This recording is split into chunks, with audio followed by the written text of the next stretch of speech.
Vamos orar, irmãos? Vamos pedir para o Senhor abençoar a ministração dessa palavra. Querido Pai, em nome de Jesus, rogamos a Ti por esta palavra. Senhor, precisamos de Ti, nos ajudando à compreensão da verdade. Fale ao nosso coração, Senhor.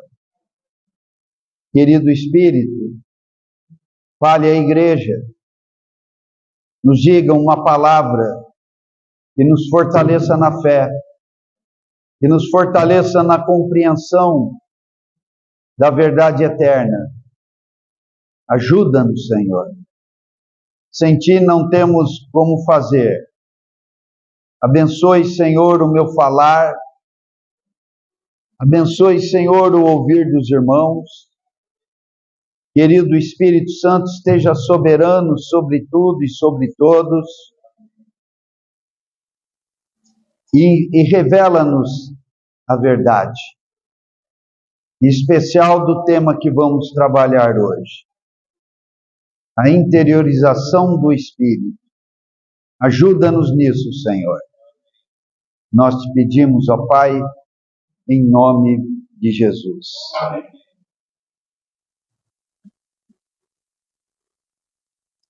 Irmãos, por um bom tempo, eu estive compartilhando com os irmãos, 1 aos Coríntios, capítulo 10, e ali Paulo nos diz para discernirmos a mesa do Senhor e a mesa dos demônios. Nesse capítulo 10 de 1 aos Coríntios, Paulo dá o exemplo dos fracassos do povo de Israel. Então, ele apresenta o que Deus deu a eles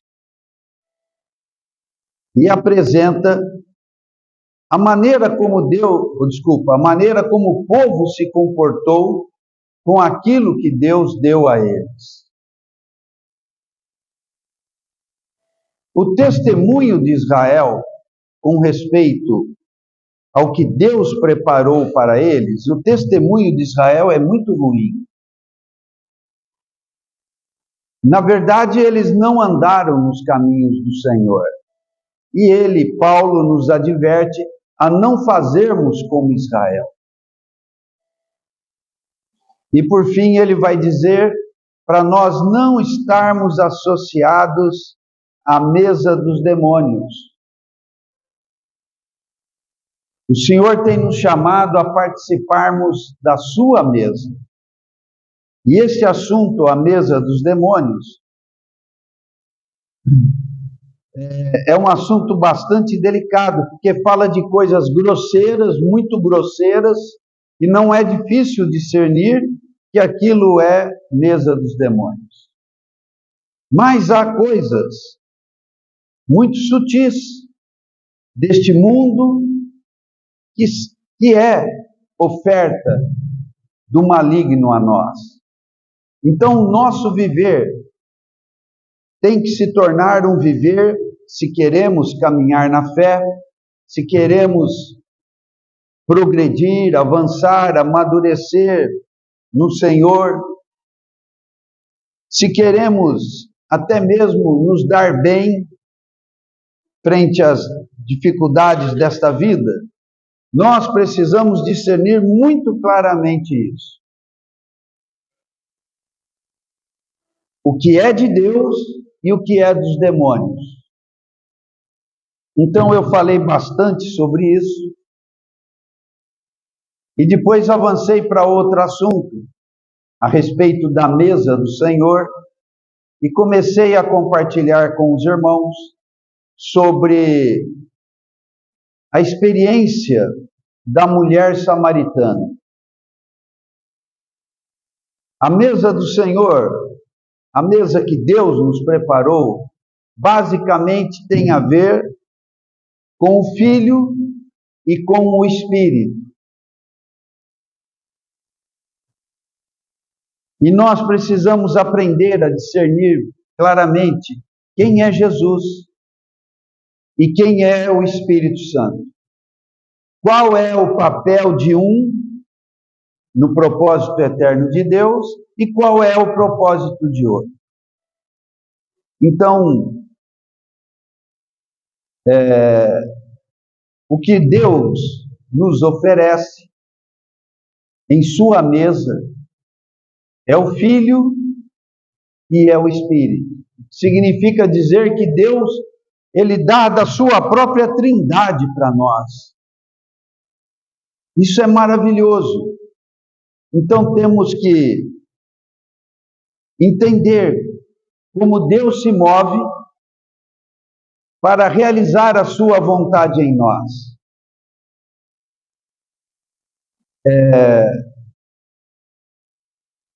Eu quero salientar um ponto. Vivermos a nossa fé apenas com respeito à provisão divina para o nosso viver terreno é muito pouco, irmãos. Não que isso não tenha sua importância, é claro que tem. Ocupamos já uns 20 minutos da reunião por conta das nossas necessidades terrenas. Foi falado sobre confiarmos que o Senhor cuida de nós. Mas a vida espiritual não pode se resumir em buscarmos ao Senhor por conta das nossas necessidades terrenas, apenas. Fomos criados por Deus, Deus tem um propósito, e nós precisamos conhecer esse propósito. E esse propósito de Deus tem a ver com nos tornarmos como Cristo, assistidos, ajudados, auxiliados pelo Espírito Santo. Então, essa é a mesa que o Senhor nos preparou. E é nisso que nós temos que concentrar a nossa atenção. Em experimentar Deus com profundidade, com respeito a conhecer Cristo, Senhor Jesus, e conhecer o Espírito Santo. Tanto um quanto o outro. Eu até diria, não mais de um e nem mais do outro. Conhecer um e outro igualmente. Há uma situação no cristianismo, isso desde que a igreja é igreja, desde o começo. Os cristãos costumam se afinar mais com um do que com o outro. Então, há cristãos, há linhas de doutrina cristã que leva as pessoas a concentrarem sua atenção principalmente em Jesus e negligenciam o Espírito Santo. E há outras linhas que levam os cristãos a se concentrarem mais na atuação do Espírito Santo e acabam negligenciando o bom conhecimento de Cristo. Isso desde que a igreja é igreja, desde o começo foi assim. E isso é uma deficiência, isso é uma falha. Nós devemos ser excelentes conhecedores, tanto de Cristo, do Senhor Jesus, quanto do Espírito Santo. Um não é maior do que o outro. Um não é mais importante que o outro. Visto que os dois trabalham numa única finalidade. E se eu quero entender o mover de Deus na criação e em especial na minha vida, eu tenho que conhecer o Senhor Jesus e amá-lo. Tenho que conhecer o Espírito Santo e amá-lo, entendendo qual o papel de um e qual é o papel de outro. Hoje mesmo, falando disso, hoje mesmo, na atualidade, na realidade presente, o pentecostal dá muito mais ênfase ao Espírito Santo do que à pessoa de Cristo. Os chamados reformados, que é principalmente os presbiterianos, eles dão muito mais ênfase à pessoa de Cristo do que a do Espírito Santo. Moral da história, os dois caminham de maneira deficiente. O presbiteriano conhece, estuda, ou melhor dizendo, não sei se conhece, mas estuda mais, porque eles estão mais focados no conhecimento da pessoa de Cristo e negligenciam o Espírito Santo. Então eles não têm esperança nenhuma sobre cura, sobre a atuação do Espírito Santo para a solução de problemas. E às vezes isso chega a nível até absurdo. Aqui eu vou tomar liberdade de contar uma experiência da Sônia. Ela foi orar com uma irmã presbiteriana por uma situação de saúde, não foi? Ela falou, não precisa não. Não, Deus já sabe de tudo, Jesus já sabe, não precisa pedir não, eu vou no médico. Jogou o Espírito Santo fora, irmãos. Não é? Já o pentecostal dá mais ênfase às questões do Espírito e negligenciam as coisas relacionadas ao caráter de Cristo. É impressionante. O povo que briga. Esqueceram o amai-vos uns aos outros como eu vos amei. Esquece. Não, o bonito é sair pro tapa com todo mundo. Pentecostal, a pancadaria está liberada. Eu sei porque eu convivo. Então é o Espírito, é o milagre, é o dom, é o poder. E as virtudes do caráter de Cristo ficam negligenciadas. Então, nós precisamos de muito equilíbrio com respeito à mesa que o Senhor nos preparou. O Pai nos preparou uma mesa com o Filho e com o Espírito. Então, eu daqui para frente quero desenvolver com os irmãos esse tipo de entendimento. Precisamos conhecer a Jesus com profundidade, conhecer a pessoa dele, conhecer a obra dele, conhecer as palavras dele, ser imitadores de Cristo. Precisamos nos tornar imitadores de Cristo, senão a nossa fé é deficiente. E precisamos conhecer o Espírito Santo, a pessoa do Espírito Santo, que é de onde vem o poder para conhecer a Cristo e andar nos seus caminhos e fazer a obra do Senhor. É do Espírito Santo que vem o poder transformador para me fazer imitador de Cristo. Então, em especial, irmãos, eu quero ainda continuar falando um pouco mais sobre o Espírito Santo, porque a pessoa do Espírito Santo, ela é muito misteriosa. A pessoa de Cristo, ela aparece de uma maneira mais explícita nas Escrituras. Você pega os evangelhos, pega os ensinos dos apóstolos. Então, os evangelhos e os apóstolos ensinam a respeito de Cristo. Eu tenho nos evangelhos o viver de Cristo como ser humano.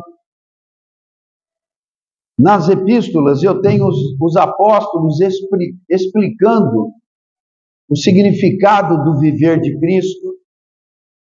Então, a compreensão de Cristo é algo que salta mais facilmente das Escrituras. Agora, com respeito ao Espírito Santo, a revelação é diferente. A revelação do Espírito Santo, ela vem podemos dizer, picada. É um pouco aqui, um pouco ali, um pouco lá. É um grande quebra-cabeças espalhado na Bíblia. Não é uma figura montada, assim como Jesus, nos 4 evangelhos, nas epístolas. Não, o Espírito Santo é um grande quebra-cabeça, daqueles do tipo 1000 peças, espalhadas na Bíblia. E você tem que ir juntando. Tem que ir juntando. Então, é muito, falando agora em linguagem teológica, é muito mais fácil se ensinar cristologia, que é Cristo, do que ensinar pneumatologia, que é o estudo do Espírito. Os irmãos estão compreendendo o que eu quero dizer? A compreensão do Espírito, ela vem retalhada, e você precisa ir pensando aqui, ali, lá, e depois ir encaixando. É como montar um quebra-cabeças de muitas peças. E o próprio Espírito Santo é quem nos ajuda nisso. Ele próprio foi quem concebeu as Escrituras, e é ele também quem nos ajuda na leitura e no estudo. Então, eu estou com muito encargo de falar a respeito da obra e da experiência com o Espírito Santo. A obra e a experiência com o Espírito Santo. Nós temos um Deus que é trino, um único Deus que se manifesta em 3 pessoas distintas. Isso é um grande mistério. Mas ainda que falemos das pessoas separadamente, nós estamos falando de um único Deus. Então, ao falarmos do Espírito Santo, nós estamos falando da pessoa do Espírito Santo. E a pessoa do Espírito Santo, irmãos, por definição do próprio Deus em seu conselho de Trindade, definiu qual é o trabalho do Espírito Santo. Assim como definiu qual seria o trabalho do Senhor Jesus. O Espírito Santo não morre na cruz. Jesus morre na cruz. O Senhor Jesus, Ele próprio, não dá poder. Quem dá poder é o Espírito Santo. Então, cada um tem seu papel. Cada um tem a sua atuação.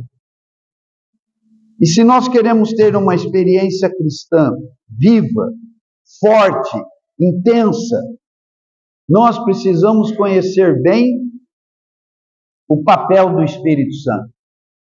Se nós queremos ter uma vida apaixonada por Deus, eu preciso conhecer o Espírito Santo.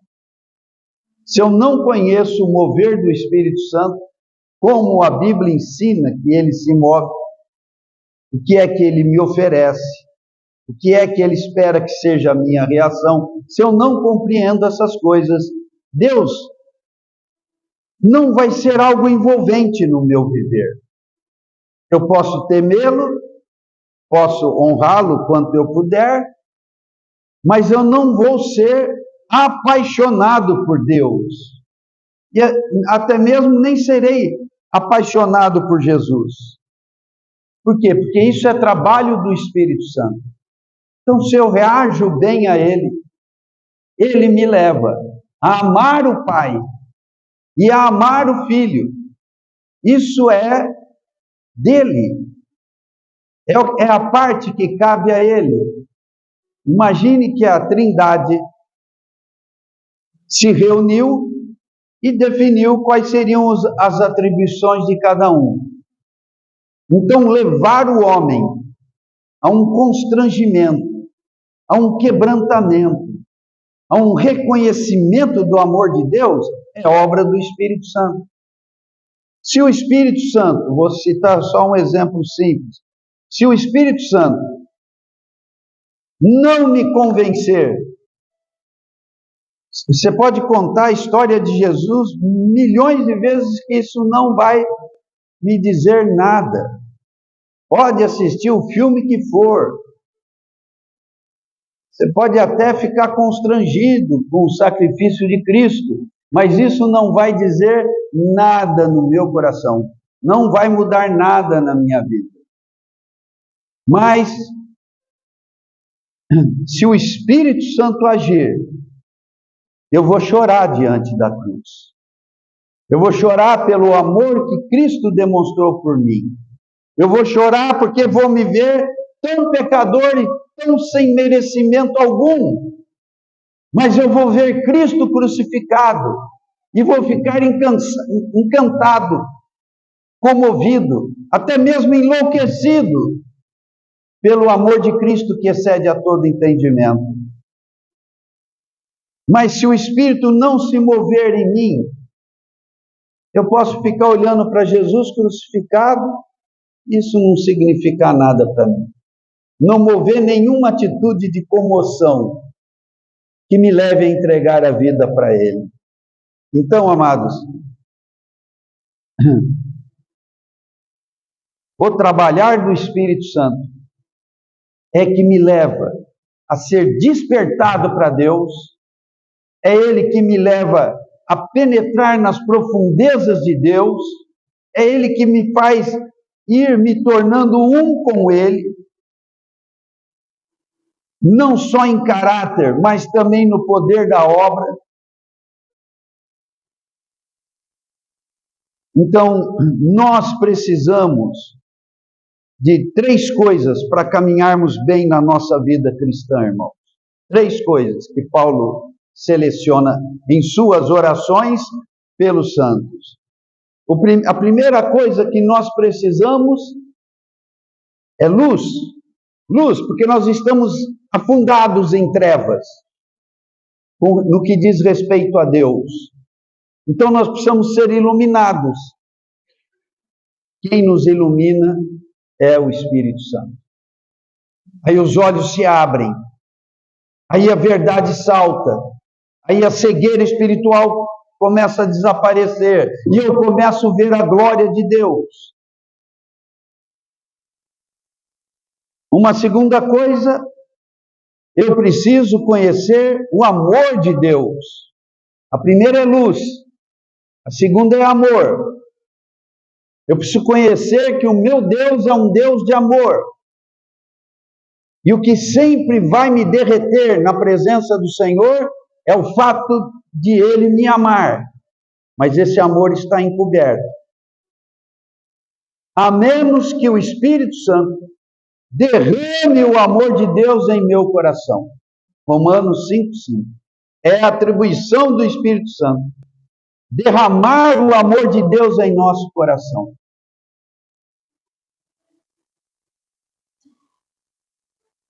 Estava, antes da reunião, conversando um pouquinho com o Alvani, e eu achei que ele estava com a cara meio brava. Eu falei, ô Alvani, você está meio bravo? Ele falou, não estou bravo não fico bravo. Isso foi no tempo de ignorância, né, Alvani? Isso, foi no tempo de ignorância, eu já brigava por qualquer coisa e tal, mas agora não é mais assim, não. Eu sei que não é. Conheço o Alvani já há uns 20 anos, né, Alvani? Eu sei. Na verdade, eu nem nunca vi o Alvani bravo. Eu já vi o Alvani triste, mas bravo eu nunca vi. Você já viu, Regina? Já, né? Eu não vi. Então, mas ele diz, isso foi no tempo da ignorância. Mas o que é que muda a gente? É o amor de Deus sendo derramado em nosso coração. Aí a ignorância começa a ir embora. Pessoas que eram brutas vão sendo constrangidas pelo amor de Deus. E esse é um trabalhar do Espírito Santo, que vai derramando o amor de Deus em nosso coração, em meio ao nosso viver. Então, uma primeira coisa é luz. senão nós não saberemos nada sobre Deus, não compreenderemos nada da verdade, e os nossos olhos, na verdade, estarão cegados, a menos que o Espírito Santo venha para abrir. A segunda coisa é a questão do amor. Paulo diz que o amor de Cristo excede a todo entendimento. E ele fala de sermos tomados de todo o amor de Deus. Ele fala de nós sermos arraigados e alicerçados em amor. Como é que vai acontecendo isso? É pelo derramar do amor de Deus, pelo Espírito Santo em nossos corações. E uma terceira coisa é poder. Nós precisamos de poder. Sem poder, irmãos, nós somos vendidos à escravidão do pecado. Sem poder, nós não escapamos das amarras do pecado. Não há como escapar. Eu peco mesmo não querendo. Assim como Paulo diz em Romanos 7. O bem que eu quero, eu não faço. O mal que eu detesto, é o que eu faço. Se faço o que não quero, não sou eu quem estou fazendo, na verdade, mas é o pecado que habita em mim. E em seguida ele vai começar a falar da escravidão do pecado. Então, o que é ser escravo? É ser conduzido por alguém sob força, e me obrigando a fazer até mesmo o que eu não quero. Essa é a condição de todo ser humano. E essa condição de ser conduzido como um escravo, fazendo o que não quer, a Bíblia chama de fraqueza. Então, com respeito a eu me determinar por Deus, eu sou fraco. Ainda que eu queira, há algo em mim que o pecado colocou, que é um estado de fraqueza, em especial para reagir a Deus. Para fazer outras coisas eu posso ser forte, até absurdamente forte, determinado, firme, fazer coisas impressionantes, mas com respeito a me determinar por Deus, não há em nós força alguma. O bem que eu quero, eu não faço. O mal que eu detesto é o que eu faço. Então há no homem, por consequência do pecado, uma situação de fraqueza que o impede de se determinar por Deus. Então, se eu estou em fraqueza, escravizado pelo pecado, eu preciso de poder, de poder. E Paulo vai dizer assim em Efésios, capítulo 3, verso 16. Em oração, Paulo vai dizer assim: para que o Deus de nosso Senhor Jesus Cristo, segundo a riqueza da sua glória, vos conceda o ser fortalecidos com poder, mediante o Espírito no seu interior. Então, o Espírito Santo é o agente do poder que me faz prevalecer frente ao pecado, mesmo em face da minha fraqueza. Então, irmãos, o Espírito Santo é aquele que nos ilumina, é aquele que nos fortalece, e ele é aquele que derrama em nós o amor de Deus.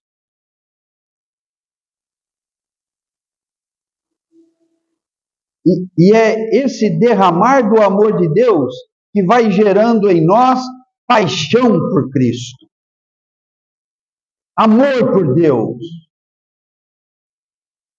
Então, quando nós vemos o testemunho dos chamados heróis da fé, pessoas que entregaram a sua vida a um nível de, vamos dizer, de sofrimento voluntário.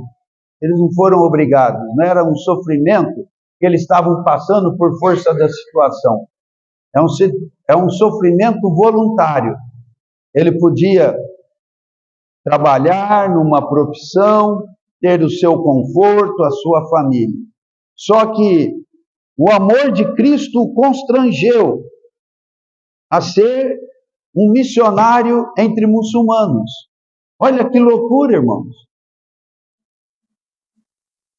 Então, voluntariamente, ele abriu mão do conforto. E o que foi essa loucura? Essa loucura foi paixão, irmãos. Paixão. Ele vê Cristo morrendo por ele. Ele vê o amor de Cristo por ele. E ele fala, quero fazer o que ele fez. Não é? Então, nós precisamos nos tornar muito cheios disso. Luz, poder e amor. E todas essas coisas são atividades que foram incumbidas ao Espírito Santo. Jesus fez a parte dele, o Pai fez a parte dele, e o Espírito Santo está fazendo a parte dele. Então, irmãos, nós temos que compreender o Espírito Santo. Eu sei que eu já tenho falado disso há muitos anos, mas precisamos continuar falando ainda. E agora, o tema que está me vindo à mente, nesse encargo, é a interiorização do Espírito. Viu, Adriano? Esse é o tema da mensagem. A interiorização do Espírito. Tá, como é que então o Espírito Santo age? Como é que ele age? Para me encher de luz, de poder e de amor. É isso que eu estou chamando de interiorização. E na reunião passada que eu compartilhei, eu falei algo que, a princípio, confundiu alguns irmãos. O Adriano veio falar comigo no fim da reunião, mas mais com relação a ele, né? Eu falei que o Espírito Santo, o habitar dele, não é no meu interior. Alguém está lembrado que eu falei isso? Alguém está lembrado? É exterior. Então, como é que ele se interioriza? Essa é a questão. Então,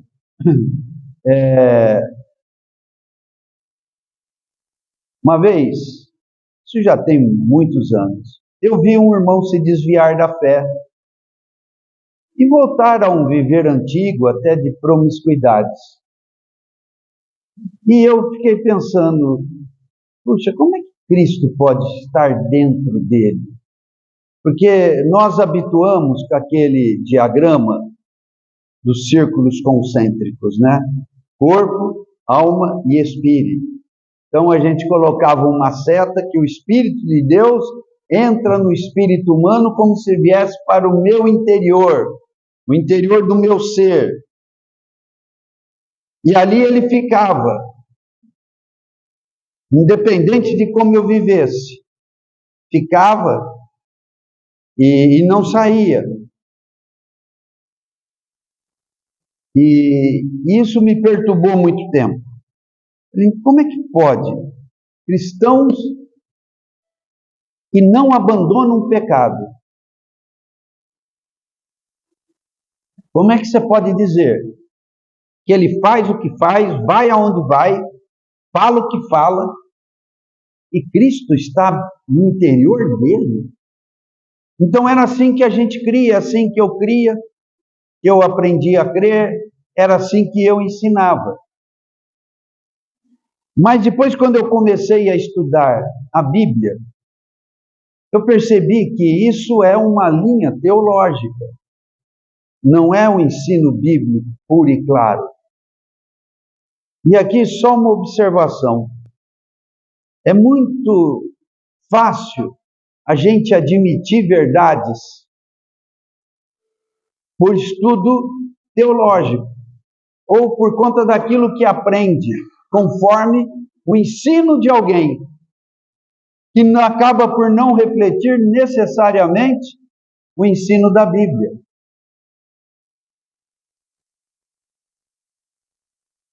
Então, essa é uma, como se diz, essa é uma situação fácil do cristão escorregar. Dar mais crédito à doutrina que alguém elaborou do que ao ensino da Bíblia, ao ponto de nem conferir com insistência, com critério, se a doutrina é bíblica.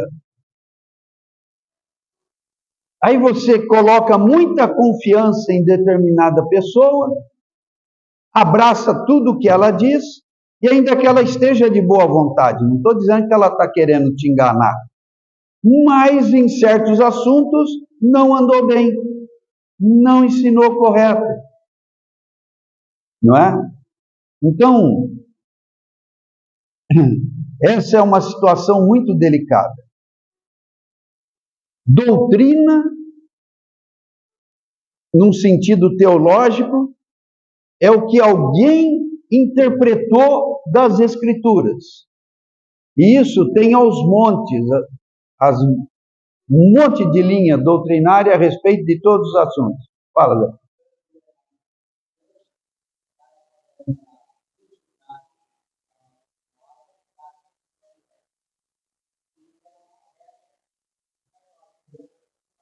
Então, esse é um ensino católico. Olha como que são as coisas, né? Pegando isso daí. O que a Bíblia fala sobre a mãe de Jesus? Meia dúzia de palavras. Era uma menina que foi chamada por Deus para conceber do Espírito Santo o Salvador, e nisso ela fez com fidelidade. Foi uma situação constrangedora para ela, porque ela era uma menina virgem, comprometida com José. E ela devia ter os seus 15, 16, 17 anos, a menina parece virgem.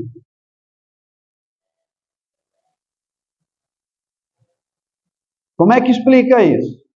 E o José, então, como é que ficou a cabeça dele? Literalmente, como é que ficou a cabeça dele? O que eu faço agora? Mas, sendo um homem bom, ele falou, é o seguinte, o que eu deveria era jogar no ventilador e dizer que a menina me traiu e que não esperou o casamento e se engravidou. Eu vou fazer o seguinte, eu, como não quero confusão, vou sair de fininho e vou sumir daqui, para não ter que viver essa vergonha. Ele pensou isso de bom coração, mas ele podia fazer um escândalo. A minha noiva está grávida e não é de mim. Essa é a história. É uma história bonita, irmãos. Muito bonita. Aí, José é visitado pelo Senhor e fala, calma, o que foi concebida nela é do Espírito Santo. Puxa, aí José fala, entendi, Senhor. Mas vai explicar isso para a turma. Ficou com papel de corno, meu. Deve ter morrido como um corno. Ou não? Hoje nós sabemos, mas a sociedade no tempo sabia?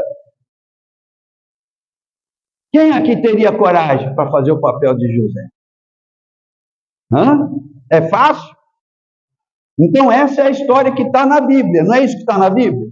Aí a turma começa a aumentar. Não, Maria foi concebida sem pecado. Imaculada Conceição. Nossa Senhora da Imaculada. O que é Imaculada Conceição? Foi concebida sem pecado. Aí depois inventam mais ainda.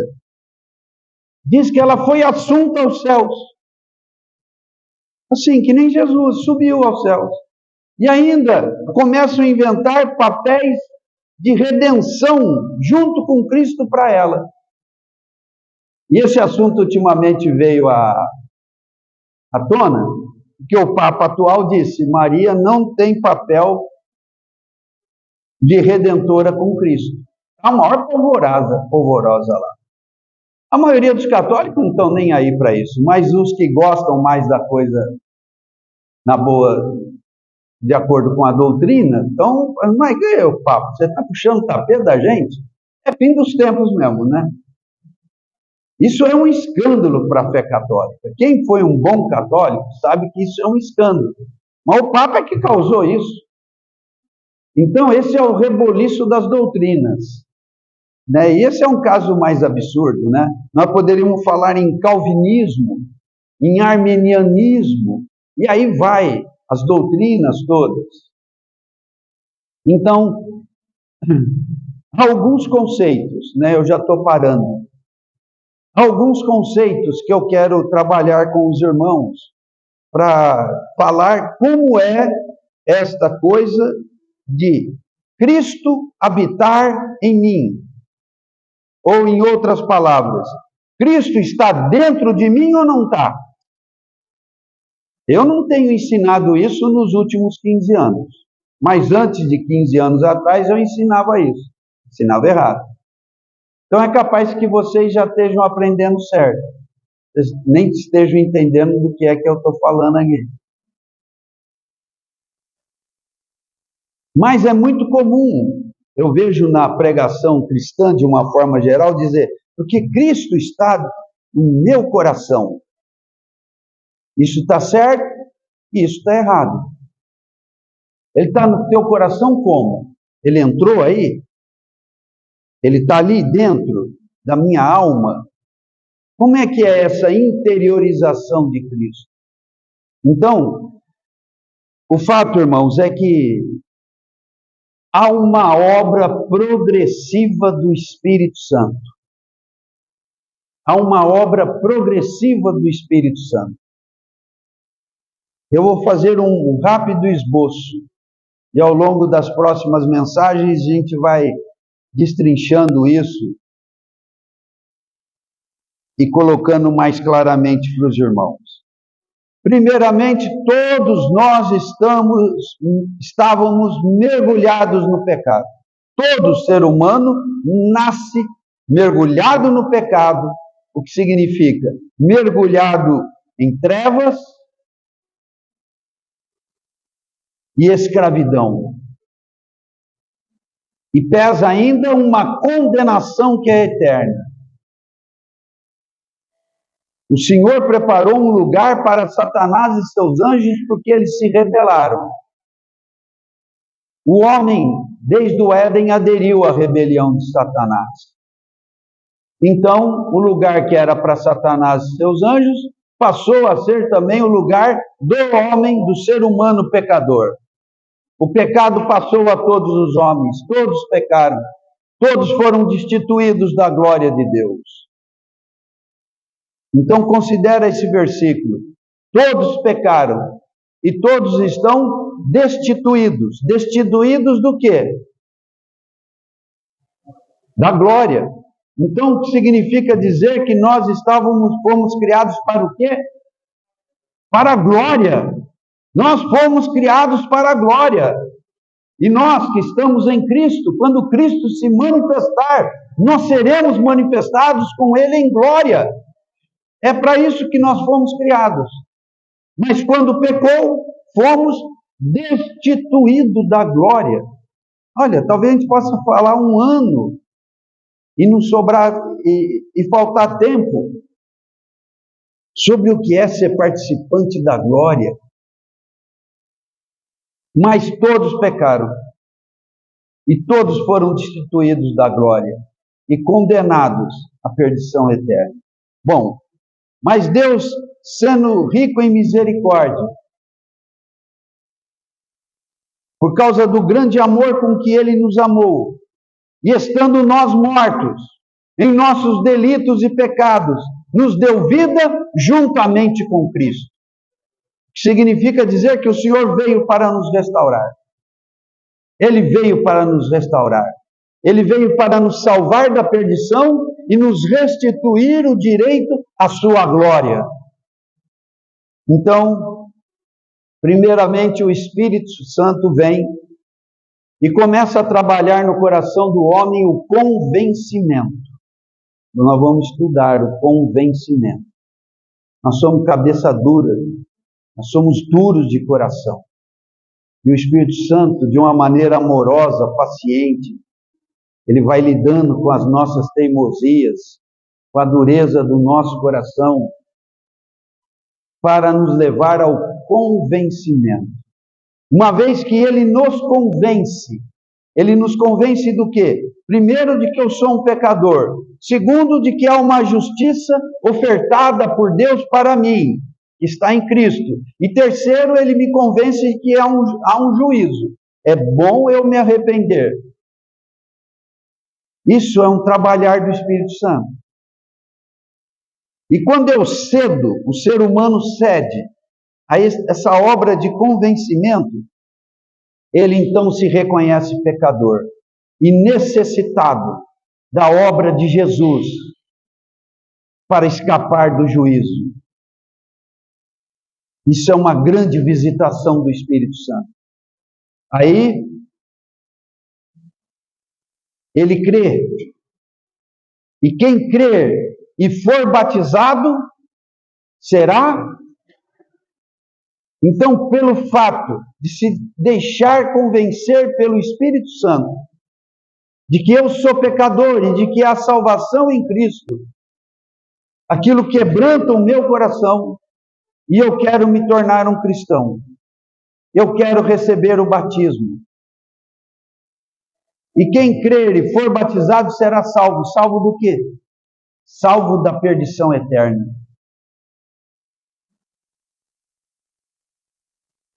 Então, irmãos, isso me livra de, na eternidade, estar com Satanás e seus anjos. Isso é a salvação na eternidade. Então, esse é o primeiro trabalhar do Espírito Santo. Mas, nesse momento, ele ainda não está interiorizado suficientemente. Ele apenas me quebrantou e me trouxe para o convencimento. Depois disso, teremos que avançar em querer caminhar com Deus para receber um batismo, pois em um só Espírito todos nós fomos batizados, em um só corpo, e a todos nós foi dado beber de um só Espírito.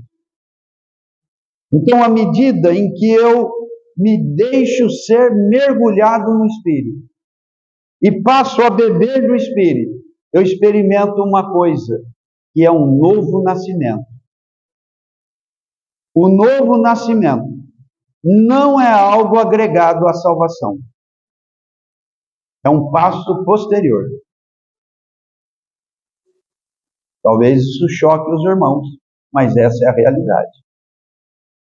Muitas pessoas recebem a salvação, mas não querem mergulhar no Espírito Santo, no batismo do Espírito Santo, não querem andar submissos a Deus, não querem beber do Espírito Santo, então não avançam para experimentar um novo nascimento.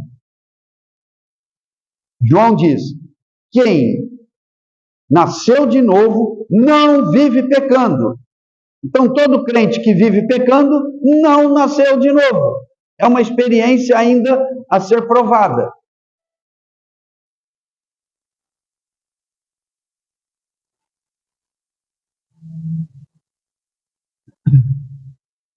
E nós precisamos estar claros a respeito disso tudo.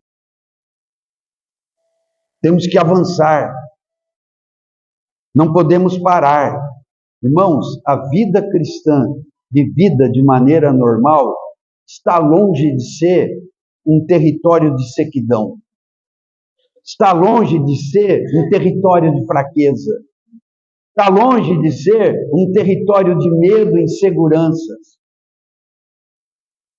Quem se deixa convencer pelo Espírito e avança na experiência, escapa muito além da perdição eterna. Começa a experimentar nessa vida coisas tremendas que tornam Cristo extremamente apaixonável. Você começa a se tornar operador do poder de Deus.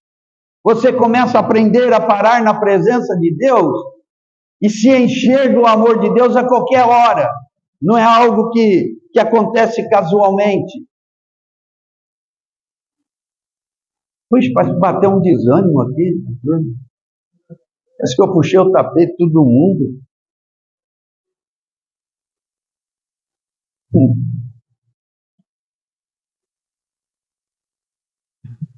Para encerrar, nós vamos falar de tudo isso com calma, irmãos. Podem ficar tranquilos. Hoje, fiquem contentes. Se você aceitou a Jesus como Salvador, você não vai para o inferno. Isso está garantido. O resto não tem nada garantido. São coisas que a gente tem que correr atrás.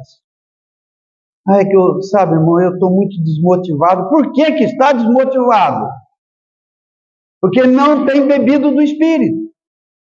E não tem bebido do Espírito por quê? Porque está faltando experiência.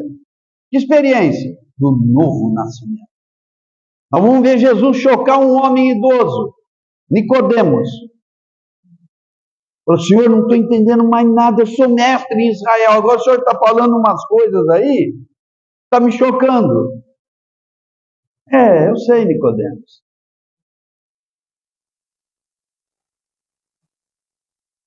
Aleluia. Então, nós temos que entender como é que o Espírito se interioriza em nós. Não é ele que vem propriamente morar no meu interior. Não é assim, ele entra de uma vez por todas no meu coração. Não, o Espírito Santo, ele está sobre mim. E se eu reagir positivamente, ele vai mudando a minha mente. Ele vai tirando a ignorância, né, Alvani? Ele vai mudando. E essa é a interiorização dele. É uma obra de transformação interior, que ele vai renovando a mente, vai renovando os sentimentos, vai tirando o prazer pelo pecado e colocando o prazer pelo que é santo. E assim por diante. Nós vivemos hoje, irmãos, um tempo de enfraquecimento espiritual nunca visto antes. Os cristãos estão abatidos, desanimados, saindo das igrejas. Mas por quê? Porque não têm atendido ao ciclo do Espírito Santo. Há muitas fantasias, como por exemplo a doutrina do batismo no Espírito Santo. É um dia que eu estou lá no culto e daqui a pouco eu começo a falar em línguas e aí eu caio no chão, aí a turma, eu fico ali meia hora, às vezes o nego fala de 4, 5 horas caído no chão e na hora que eu levanto e não acontece nada. E a turma diz que acontece e não acontece.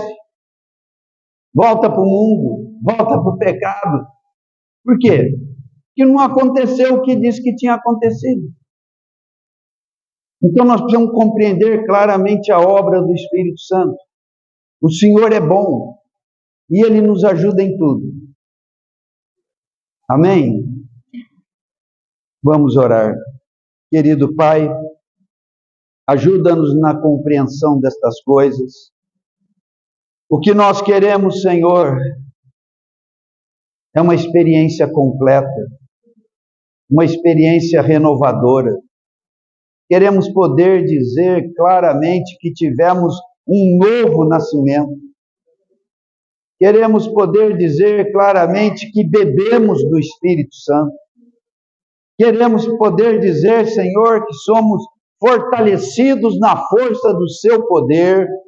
Não queremos ficar vendidos à escravidão, a fraquezas, a sujeição do pecado. Senhor, queremos ter experiências frequentes com o derramar do Teu amor em nosso coração. Queremos em tudo isso, Senhor, sermos constantemente fortalecidos, revitalizados, revigorados, reanimados, renovados no Espírito. Fala conosco, torna esses assuntos claros para nós e nos dê uma vida plena contigo. Te pedimos, ó Pai, em nome de Jesus. Amém.